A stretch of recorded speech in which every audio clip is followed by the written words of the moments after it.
And I'm Ebong. And I'm Sonya.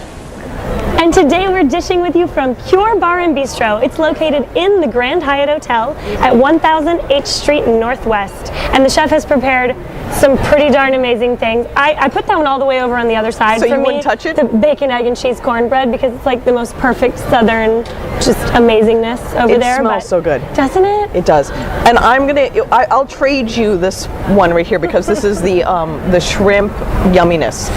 It's baked shrimp and it's just so good. Yeah, it's like all the things that you love. This chicken pot pie. Look at this chicken pot pie. It's an old-fashioned chicken pot pie. It's actually pretty. It smells amazing. It reminds me when I was a kid. We used to eat chicken pot pies growing up. Not like this kind, but the kind we had was like the kind of the foil. So this is actually the kind of the foil. Yeah, it's like it's. Oh yeah, chicken pot so good. Yeah. Well, everyone here in the Grand Hyatt is enjoying it, and you can be enjoying it too.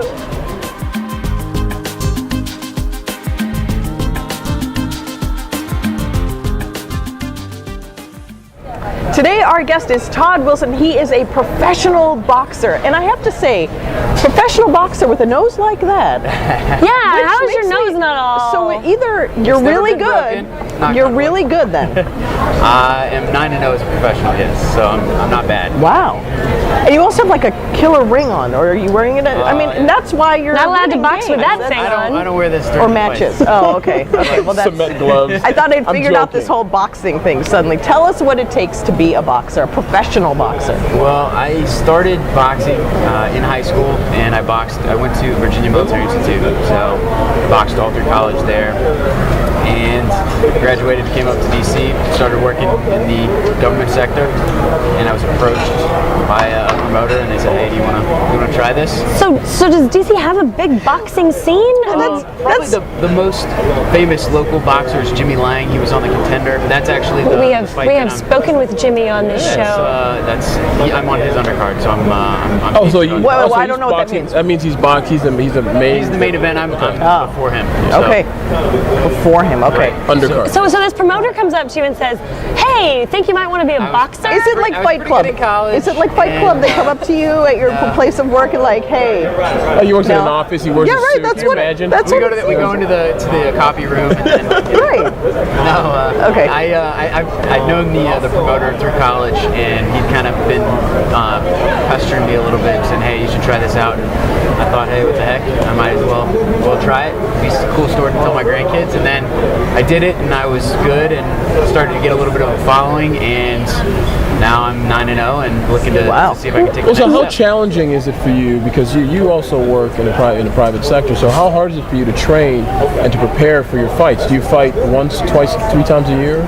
Try to fight every 3 to 4 months. It all depends on the promotions, when the fights are going to occur. It's definitely a challenge. The training regimen, right now I train twice a day. I'm up in the morning and I do my strength and conditioning in the morning, and then work throughout the day. In the evening I do my boxing. So it's Where in DC do you train for something like this? my strength and conditioning I do at a place called Fitness Together. It's a private personal training studio in Tyson's Corner. They do a really good job with my nutrition, my strength, my conditioning, cardio, everything like that. And then I box at the Annandale Boys and Girls Club, which is right on the border of Annandale and Springfield.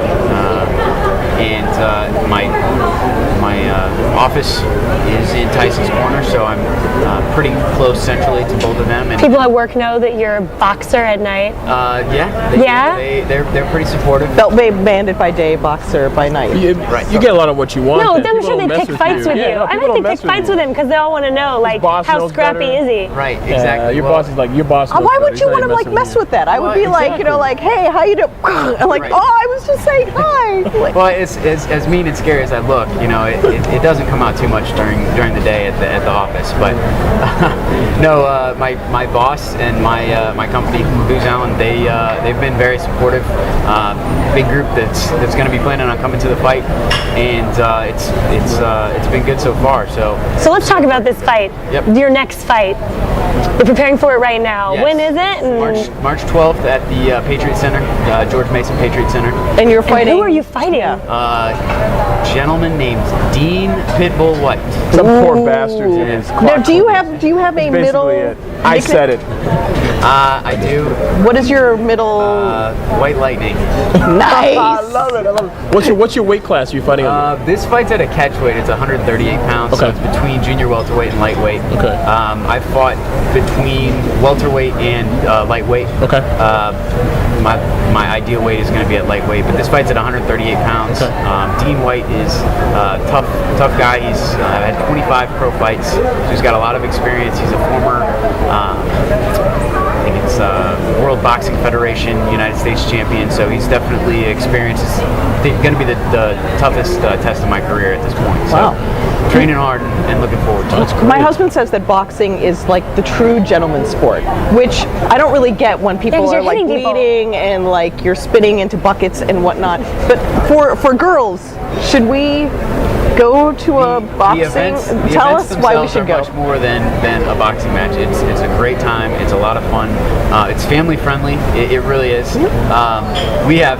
I always have a group of friends and family. We go out to a bar and we have a pre and post fight party. I'm not there at the pre-fight party, but I was like, wow. I'm there at the post-fight party, and it's a great event. It's a lot of fun.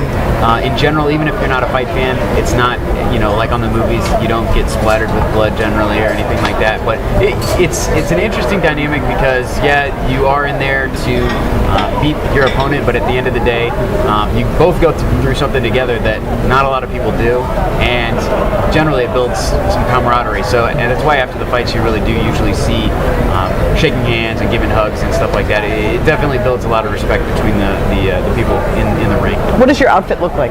Very quickly. Yeah, we have to ask you that.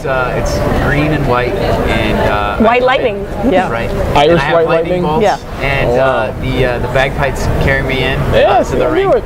So VMI graciously provides the bagpipers because there's a pipe and drum corps at VMI. Wow. So they do that, and it's a lot of fun. That's so Todd, cool. we wish you the best of luck, or whatever you wish a boxer, on March 12th at the Patriot Keep your Center. good looks. That's what you wish Right. a boxer, right? That's badass. Absolutely. I hope you guys can all make it as well. We look forward to seeing you defeat your opponent and keep your nose straight. That's right. I will Beat your try. opponent. I like that. Thanks so much for being with us. And as always, thank you for being with us here on this episode of The District Dish.